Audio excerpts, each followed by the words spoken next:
योग संकल्प के इस फेसबुक पेज पे आप सभी का स्वागत है। मेरा नाम है परवेश कुमार। आज हम बात करेंगे आयुर्वेद के बारे में थोड़ा सा। आयुर्वेद हमारी जीवन शैली को किस प्रकार से प्रभावित करता है, कितना इम्पोर्टेंट है, इसी विषय को लेके आज का ये सेशन रखा गया है। तो जितने भी लोग जुड़े हुए हैं वो लोग पहले अपने आप को देखें, अपनी जीवन शैली को अगर आप देखोगे तो आप हर तरीके से आयुर्वेद के साथ में जुड़े हुए हो। आपके घर में जितने भी आप स्पाइसेस यूज़ करते हो, मसाले यूज़ करते हो, सभी आयुर्वेदिक जड़ी बूटियाँ ही हैं और उनका आपकी बॉडी के ऊपर इफेक्ट पड़ता है। देखिए, हमारी ह्यूमन बॉडी है वो एक प्राकृतिक एक इंस्ट्रूमेंट आप इसको मान सकते हो और प्रकृति के साथ हम बहुत गहरे तक जुड़े हुए हैं। अगर हम कंटिन्यूसली इसके जो नियम हैं उन्हीं के अनुसार अपने आप को चलाएं और उन्हीं के अनुसार आगे जीवन को बढ़ाएं तो जीवन बहुत आसान हो जाता है। बीमारियों के बिना हम आसानी से रह सकते हैं, बीमारियों का कोई संकट नहीं होता। तो इसके लिए आपको थोड़ा सा अपने शरीर के बारे में जानकारी होना चाहिए और आयुर्वेद की जो नियम हैं उनके बारे में थोड़ी जानकारी होनी चाहिए। तो आज का सेशन उसी से रिलेटेड है। आज हम थोड़ी सी बात करेंगे आयुर्वेद के कुछ सामान्य नियम जिनको अपना के आप आसानी से स्वस्थ रह सकते हो। दूसरा, आप कंटिन्यूसली अपनी जीवन शैली में थोड़ा बहुत जो बदलाव आपको करने हैं उनको थोड़ा सा चेंज, आपको क्या क्या करना है उनके ऊपर थोड़ा आप ध्यान दें। तो सबसे पहले हम शुरुआत करते हैं हमारे सुबह उठने से लेके दिनचर्या। आप पूरे दिन में कैसे आपका शेड्यूल रहेगा उसी से रिलेटेड आज की बात करते हैं। सामान्य बात करते हैं, मैं आपको विशेष कुछ ऐसा नहीं बताऊंगा, सामान्य बात करते हैं। आप जो जीवन शैली जी रहे हो उसमें क्या परिवर्तन कर सकते हो उससे रिलेटेड। तो बात करते हैं सुबह से उठने से लेके। तो देखिए, आयुर्वेद के अनुसार अगर बात करें तो सुबह का उठने का समय आयुर्वेद में निर्धारित किया गया है।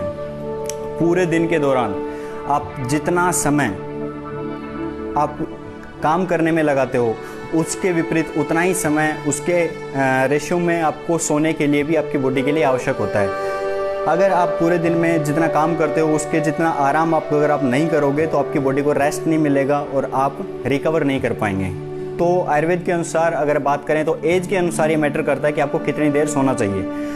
तो अगर यंगस्टर्स की बात करें तो एक जवान व्यक्ति को कम से कम 7 से 8 घंटे की रेस्ट पीरियड ज़रूरी है, इतना उसको सोना ही चाहिए। इस दौरान आप एक चीज़ कर सकते हैं, जो लोग नहीं सो पाते हैं, टाइम मैनेजमेंट नहीं है, उनको ही इस चीज़ में प्रॉब्लम होगी कि जो लोग नहीं सो पा रहे हैं इतने समय के दौरान एक समय भी निर्धारित किया गया है कि आप रात को किस समय सोएं और सुबह किस समय उठें।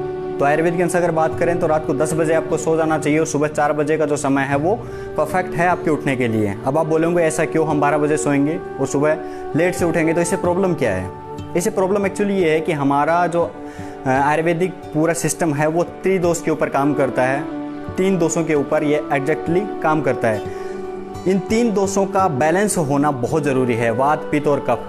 प्रत्येक व्यक्ति के शरीर में ये तीनों दोष रेगुलरली हर दिन आपको सामने होता है। इनसे एज के अनुसार भी ये मैटर करते हैं। तो पूरे दिन में कैसे आप इनका सामना करते हो बात करते हैं। देखिए सुबह आयुर्वेद कहता है कि सुबह का जो समय होता है वो होता है वात का समय। सुबह 4 बजे से लेके 5 बजे तक। 5 बजे के बाद का जो समय होता है उसमें कफ बढ़ता है, वात धीरे धीरे कम होता है शरीर के अंदर। अब अगर आप 5 से पहले उठ जाते हैं कि 5 से 5:30 बजे तक उठ जाते हैं तो ये परफेक्ट टाइम है आपके डाइजेशन के लिए। आपका पेट इजीली साफ होगा। वात का काम है पुश करना, धकेलना किसी भी चीज़ को, मल को बाहर धकेलेगी और इसी समय के दौरान कफ बढ़ेगा। कफ का काम है सिगंधता देना, चिकनाहट देना, तो ये आपके मल को बाहर निकालने में सहयोग करेगी। तो जिन लोगों को कॉन्स्टिपेशन की प्रॉब्लम होती है तो उन लोगों को आप रिकमेंड करें, खुद भी वो लोग ट्राई करें कि रेगुलरली वो एक अपने सोने और जागने का समय थोड़ा सा चेंज कर दें। आप 5 से 5:30 बजे के बीच में उठिए, ये परफेक्ट टाइम है। जिन लोगों को भी कॉन्स्टिपेशन होगी वो 99% इसे सोल्व हो जाएगी बहुत आसानी के साथ। फिर उसके बाद हम उठते हैं तो आयुर्वेद बोलता है कि सुबह उठने के बाद सबसे पहला काम हमें जो करना चाहिए वो है पानी पीना चाहिए। पानी पीने से बॉडी हाइड्रेट होती है। पूरी रात का एक टाइम पीरियड होता है जिसके दौरान हम पानी नहीं पीते, विशेष लिक्विड पदार्थ बॉडी में नहीं जाता है। तो सबसे पहला काम जो बताया गया वो है आपको पानी पीना चाहिए। पानी पीने से आपकी बॉडी हाइड्रेट होगी, साथ में आपके जो मेटाबॉलिज्म है वो धीरे धीरे उसकी रेट बढ़ेगी और आप रेगुलरली धीरे धीरे अपना काम स्टार्ट करोगे। स्किन के लिए अच्छा है, आपके इंटरनल ऑर्गन्स के लिए अच्छा है, डाइजेशन के लिए अच्छा है सुबह पानी पीना। तो पानी सभी लोग पी सकते हैं लेकिन इसमें तापमान का थोड़ा मैटर करता है, वात, पित्त और कफ के अनुसार। जिन लोगों की वात प्रकृति है वो हल्का गुनगुना पानी पिएं, जिन लोगों की कफ प्रकृति है वो गर्म पानी पी सकते हैं, और जिन लोगों की पित्त प्रकृति है वो लोग ठंडा या हल्का सामान्य स्तर का पानी पिए। और कभी भी आप दिन में जब भी पानी पीते हैं या सुबह के समय पानी पीते हैं तो बिल्कुल ठंडा चिल्ड पानी ना पिएं। इससे क्योंकि बॉडी जब आप पानी पीते हो तो उसको डाइजेस्ट करने से पहले, एब्जॉर्ब करने से पहले उसको अपने टेम्परेचर पे लेके आती है। और आप सभी जानते हो कि बॉडी का टेम्परेचर 37 डिग्री सेल्सियस होता है इंटरनल। अगर हम उससे कम टेम्परेचर का पानी पिएंगे तो बॉडी एनर्जी वेस्ट करेगी उस पानी को उतना गर्म करने के लिए, ताकि वो एब्जॉर्ब हो सके बॉडी में। अगर आप ठंडा पियोगे तो आपकी बॉडी की एक्स्ट्रा एनर्जी एक एक्स्ट्रा काम में व्यर्थ होगी। तो इसलिए आप सामान्य स्तर का पानी पिएं। उसके बाद आगे बात करते हैं आपकी डाइट के बारे में। आयुर्वेद बोलता है सुबह की जो डाइट है, सुबह का जो जिसको हम ब्रेकफास्ट बोलते हैं, वो सबसे हैवी होना चाहिए। वो इसलिए क्योंकि सुबह हमारा जो डाइजेशन सिस्टम है वो बहुत अच्छी कंडीशन में होता है, और हम अगर उस समय थोड़ा हैवी मील भी ले लेते हैं तो कोई दिक्कत नहीं है, वो बॉडी के लिए अच्छी होती है। तो सुबह के समय आप हमेशा हैवी डाइट लें। आपको जो सबसे अच्छा लगता है वो आप सुबह के समय खाएं। उसके बाद दोपहर का समय, दोपहर उससे कम, और रात को सबसे कम खाना, क्योंकि धीरे धीरे जैसे जैसे दिन बढ़ता है वैसे वैसे डाइजेशन जो आपकी जठर अग्नि है वो धीरे धीरे कम होती जाती है। तो आप अपनी डाइट को थोड़ा बदलें। सुबह के समय हैवी डाइट लें, उसके बाद थोड़ा कम, और रात के समय सबसे कम। रात के समय आप दूध पिएं, सुबह के समय छाछ पिएं, दोपहर के समय दही खाएं, ऐसा आयुर्वेद में बताया गया है। और ये आज की मेडिकल साइंस के अनुसार भी सही है, क्योंकि रात के समय ही दूध को डाइजेस्ट करने वाले एंजाइम हमारी बॉडी क्रिएट करती है। जो दूध में पाया जाने वाला कैसिन प्रोटीन है वो डाइजेस्ट होगा तो रात के समय में, दिन के समय डाइजेस्ट नहीं हो सकता, इसलिए दूध रात के समय पीने के लिए बोला गया है। अब थोड़ा आगे बढ़ते हैं।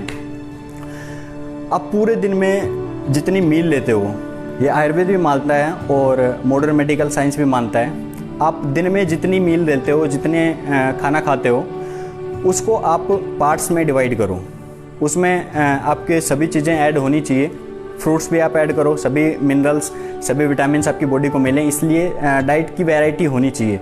एक ही प्रकार की अगर आप डाइट रेगुलरली खाएंगे तो इससे आपकी बॉडी को पूर्ण प्रोटीन, पूर्ण विटामिन्स, पूर्ण मिनरल्स, कार्बोहाइड्रेट, वाटर, सभी चीज़ें नहीं मिल पाएंगी। और बॉडी को ग्रो करने के लिए सभी चीज़ों की बहुत नितांत आवश्यकता होती है। अगर कंटिन्यूसली सभी चीज़ें नहीं मिलेंगी तो बॉडी में कॉम्प्लिकेशंस दिखाई देंगे आपको, स्किन से रिलेटेड आपको प्रॉब्लम होंगी, और भी बहुत सारी चीज़ें हैं जो आपको फेस करनी पड़ेंगी।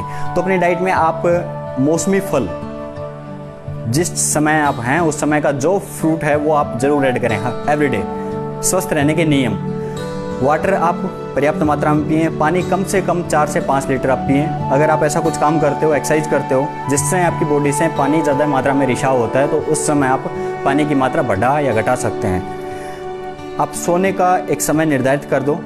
अपने सोने का समय आप 7 से 8 घंटे का ऐसा फिक्स करो कि जिस दौरान आप बिल्कुल रिलैक्स होकर सो सकें। और सोने से पहले मोबाइल यूज़ ना करें, क्योंकि मोबाइल यूज़ करने से आपकी आइज़ के ऊपर, रेटिना के ऊपर ब्लू रेज पड़ती हैं। इससे आपका नींद में विघन तो पड़ता ही है, साथ में आपका रेटिना भी ख़राब होता है। जब लाइट पड़ती है रेटिना के ऊपर तो माइंड को एक मैसेज आता है कि अभी सोना नहीं है। माइंड को जो हार्मोन रिलीज़ करना चाहिए नींद के लिए वो रिलीज़ नहीं करता है, और हमें नींद आने में इससे समस्या होती है। तो रात के समय जब भी आप सोएं, मोबाइल को फ्लाइट मोड पे लगा के सोएं, और मोबाइल कम से कम 1 घंटे पहले आप छोड़ दें। 1 घंटे पहले तक आप मोबाइल यूज़ ना करें, इतना ज़रूर ध्यान रखें। उसके बाद बात आती है स्नान करने की। तो स्नान करने का आयुर्वेद में नियम बताया गया है कि आप खड़े होकर स्नान ना करें, शावर ना लें। आयुर्वेद में ऐसा बोला गया है। और इसके ऊपर अभी भी बहुत सारी रिसर्चेज हैं जो ये बताती हैं कि खड़े होकर शावर लेने से बहुत सारी डिजीज बॉडी में होती हैं, जैसे टीबी का होना, आपके स्पर्म काउंट का कम होना, इनफर्टिलिटी, ऐसी बहुत सारी बीमारियां हैं जो केवल शावर लेने से आपकी बॉडी में धीरे धीरे होने लगती हैं। आयुर्वेद बोलता है कि आप बैठ के स्नान कीजिए, और पानी के तापमान पे डिपेंड करता है कि आप स्नान किस प्रकार से करेंगे। अगर गर्म पानी है तो आप सबसे पहले पैरों पे डालें, उसके बाद धीरे धीरे ऊपर की तरफ आप बढ़ें। अगर ठंडा पानी है तो आप सबसे पहले सर को धोएं, हाथ पैरों को धोएं, इससे आप ऊपर से नीचे की तरफ जाएं। ऐसा आयुर्वेद बोलता है कि नहाने का जो नियम है वो ये है। अगर आप शावर लेंगे तो गर्म पानी आओ या ठंडा, वो डायरेक्ट आप सर के ऊपर पड़ेगा, जिससे आपके बॉडी के ऊपर बहुत डीप इफेक्ट पड़ता है। तो हमेशा ध्यान रखें जब भी आप स्नान करें तो पानी का टेम्परेचर का बिल्कुल ध्यान रखें। पानी का जो टेम्परेचर है वो सामान्य रहे, नॉर्मल टेम्परेचर तो ओके है, ना ही अधिक ठंडा होना चाहिए ना ही अधिक गर्म। कुछ लोग बहुत ठंडे पानी से नहाते हैं जो गलत है बिल्कुल, और जो लोग बहुत गर्म पानी से नहाते हैं, अक्सर लड़कियां गर्म पानी से नहाती हैं, जो बिल्कुल गलत है। इससे आपकी बॉडी के ऊपर बहुत डीप इफेक्ट पड़ता है, आपके स्पर्म काउंट कम होता है, स्किन डैमेज होती है, और भी बहुत सारी चीज़ें, हेयर फॉल, ऐसी बहुत सारी चीज़ें हैं जो केवल गर्म पानी के यूज़ करने से आपकी बॉडी में बढ़ती हैं। अब पानी पीने की जो स्थिति है उसके बारे में भी थोड़ी बात कर लेते हैं कि आप पानी खड़े होकर पिएं, क्योंकि अक्सर बातें होती हैं कि पानी बैठ के पीना चाहिए। तो आज हम बताएंगे कि पानी बैठ के क्यों पीना चाहिए, इससे दिक्कत क्या है, खड़े होकर पीने में क्या दिक्कत है। तो एक्चुअली क्या होता है कि पानी हमेशा हमें बैठ के पीना चाहिए। क्यों पीना चाहिए? क्योंकि जैसे हम खड़े होकर पानी पीते हैं, इससे बॉडी के अंदर वात की वृद्धि होती है, और वात की वृद्धि होने से आपको जॉइंट पेन होने के चांसेस बढ़ जाते हैं। आपके नी में पेन होगा, बैक पेन होगा, ऐसी बहुत सारी चीज़ें, सर्वाइकल पेन। तो इन सब चीज़ों से अगर आप बचना चाह रहे हैं तो बैठ के पानी पिएं। और आप अगर आजमाना भी चाहते हैं तो कंटिन्यूसली आप कुछ दिन तक लगातार खड़े होकर पानी पीना स्टार्ट करें। उसके बाद आप देखिएगा आपकी बॉडी के ऊपर आपको रिजल्ट परफेक्टली दिखेगा कि खड़े होकर पानी पीने से और बैठ के पानी पीने में डिफरेंट क्या है। इसके साथ जब भी आप खाना खाते हो तो खाने को हमेशा बैठ के खाएं। कुछ लोग टेबल पे, कुर्सी पे, चेयर पे बैठ के खाते हैं, जो गलत है, क्योंकि बैठ के जब हम खाते हैं तो बॉडी की स्थिति सही होती है। स्ट्रेट बैक करके अगर बैठेंगे तो वो ज़्यादा अच्छा है। और ज़मीन पे हम जब बैठ के खाते हैं तो पेट एक स्थिति में होता है जहाँ डाइजेशन प्रॉपर हो सकता है। अगर हम खड़े होके खाएंगे खाना तो डाइजेशन उतना अच्छे से नहीं होगा, क्योंकि जब हम बैठते हैं तो हमारे पैर बैंड हो जाते हैं। इससे क्या होगा कि जो लेग्स की तरफ जाने वाला जो ब्लड था उसका फ्लो पेट की तरफ होता है, हमारे स्टोमक की तरफ होता है, जिससे डाइजेशन का जो प्रोसेस है वो चल जाता है। खाने के बाद बोला जाता है कि हमें वज्रासन में बैठना चाहिए। उसके पीछे भी यही कॉन्सेप्ट है कि जब हम लेग्स को बैंड करके बैठते हैं तो उस समय हमारे लेग्स का तरफ जो जाने वाला जो ब्लड था वो बंद हो जाता है, कम हो जाता है, उसकी मात्रा ज़्यादातर जो है वो डाइजेशन की तरफ बढ़ती है, स्टोमक की तरफ बढ़ती है। इससे क्या है कि आपका डाइजेशन का जो प्रोसेस है वो जल्दी होता है, अच्छे से होता है। क्योंकि जब हम खाना खा लेते हैं तो उसके बाद में न्यूट्रिशंस को बॉडी के अलग अलग पार्ट्स में पहुंचाने के लिए ब्लड ही यूज़ होता है। तो ब्लड की मात्रा बहुत आवश्यक है कि आपके पेट की तरफ जाए। तो हमेशा आप बैठ के खाना खाएँ, पानी बैठ के पिएँ, ठंडा पानी ना पिएँ, नॉर्मल टेम्परेचर पानी पिएँ। जो लोग वेट कम कर रहे हैं वो लोग थोड़ा गर्म पानी पी सकते हैं। गर्मी के मौसम में ऐसा करने की आवश्यकता नहीं है। आप सामान्य मौसम में जितना आपको सही लगे वैसा गर्म पानी आप पिएं। और एक टिप, आप लोग जिन लोगों का वेट बहुत अधिक है या जिनको वात की समस्या है, जॉइंट पेन वगैरह जिनको है, वो लोग, स्किन रिलेटेड जिन लोगों को प्रॉब्लम है, वो खाने के बाद 1 कप जितना गर्म पानी, बिल्कुल गर्म पानी, जितना आप चाय की तरह पीते हैं उसी प्रकार से उस पानी को पीना है रेगुलरली। इससे आपकी बॉडी के ऊपर आपको बहुत इफेक्ट देखने को मिलेगा। और साथ में आप डाइट में एक और चीज़ चेंज करें कि जिस चीज़ के साथ नहीं खानी चाहिए वो ना खाएं। जैसे विरुद्ध आहार इसको बोलते हैं। जैसे आप दूध के साथ में नमक ना खाएं, दूध के साथ में पपीता ना खाएं, दूध के साथ कटहल ना खाएं। ये नॉर्मल चीज़ें हैं, आप लोगों को पता होती है, लेकिन हम फिर भी इन नियमों का उल्लंघन करते हैं। साथ में रात के समय छाछ ना पिएं। सुबह के समय आप ऐसी कोई सिट्रिक फूड ना खाएं, जैसे टमाटर आप ना खाएं, बहुत स्पाइसी फूड ना खाएं, बहुत अधिक मीठा ना खाएं, क्योंकि ये बॉडी में एसिड बढ़ाते हैं। और अगर सुबह के समय जो पहली डाइट है उसी में आप अगर इस प्रकार का आहार लेते हैं तो पूरे दिन आपको एनर्जी लेस फील होगी। तो सुबह के समय हमेशा अंकुरित कुछ ऐसा फूड प्रोडक्ट खाएं जिससे कार्बोहाइड्रेट, प्रोटीन और फैट का एक सही रेशियो आपको मिल सके। आपको थोड़ी सी जागरूक होने की आवश्यकता है। डाइट से आप शुगर को बिल्कुल हटा दें, क्योंकि शुगर एक ऐसा फूड प्रोडक्ट है जो एक तो नेचुरल नहीं है, शुगर बनाया जाता है, प्रोसेसिंग फूड बोलते हैं इसको। तो आप शुगर को बंद करें, क्योंकि इसमें हाई कैलोरीज होती हैं और बॉडी को न्यूट्रिशंस की जो सप्लाई है वो बहुत कम मात्रा में है। तो आपकी बॉडी में अगर आप कैलोरीज की मात्रा ज़्यादा डालेंगे तो उनको आपकी बॉडी को डाइजेस्ट करने में परेशानी होगी, उतना आप हार्ड वर्क नहीं करेंगे तो आपकी बॉडी में फैट इकट्ठा होने लगेगा, आपका डाइजेशन वीक होने लगेगा, कोलेस्ट्रॉल बढ़ने लगेगा। इससे फिर धीरे धीरे आगे चल के और भी बहुत सारी कॉम्प्लिकेशन, जैसे हार्ट से रिलेटेड प्रॉब्लम, बीपी की प्रॉब्लम, ये प्रॉब्लम्स होने लगती हैं। तो ध्यान रखें इस चीज़ का कि शुगर आप जितना हो सके कम से कम। शुगर अगर आपको यूज़ करनी है, मीठा अगर आपको यूज़ करना है तो आप नेचुरल शुगर यूज़ करें, जैसे ब्राउन शुगर यूज़ करें आप, गुड़ खा सकते हैं आप, शक्कर खा सकते हैं आप, शहद आप खा सकते हैं। तो इन चीज़ों का आप यूज़ करें। चाय नहीं पिएं। बहुत सारे लोगों को सुबह सुबह उठते ही चाय पीने की आदत होती है, तो चाय पीने से बहुत सारी प्रॉब्लम्स आपको होती हैं। इससे आपका जो हार्ट बर्न की प्रॉब्लम होती है, खट्टी डकारें आना, ये प्रॉब्लम सुबह सुबह चाय पीने से होती है। स्किन से संबंधित प्रॉब्लम्स होती हैं। और पित्त जिन लोगों को होता है उनको तो बिल्कुल सुबह के समय चाय नहीं पीनी चाहिए, क्योंकि सुबह सुबह चाय पीने से आपकी बॉडी में एसिड बढ़ जाता है। एसिड अगर आपके सुबह ही समय बढ़ गया तो आपको पूरे दिन उस चीज़ को फेस करना पड़ेगा। आपको जलन होगी, खट्टी डकारें आएंगी, आपका पूरा दिन वेस्ट हो जाएगा। और कंटिन्यूसली अगर आपने ऐसे ही इस चीज़ को रखा, कंटिन्यूसली जारी रखा, तो आपको अल्सर होने की भी चांसेस रहते हैं, क्योंकि कंटिन्यूसली एसिड अगर आपकी बॉडी में बन रहा है तो वहाँ से घाव हो जाएगा और आपको धीरे धीरे प्रॉब्लम होने लगेगी। बहुत सारे लोगों को ये प्रॉब्लम होती है, दवाइयाँ खाते रहते हैं लेकिन छोड़ नहीं पाते हैं।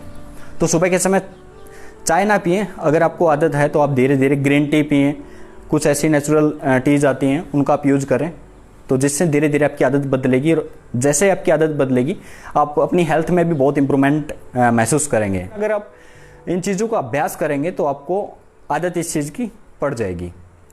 तो आज के सेशन में इतना ही था। फिर कभी मिलने का मौका मिलेगा तो आपको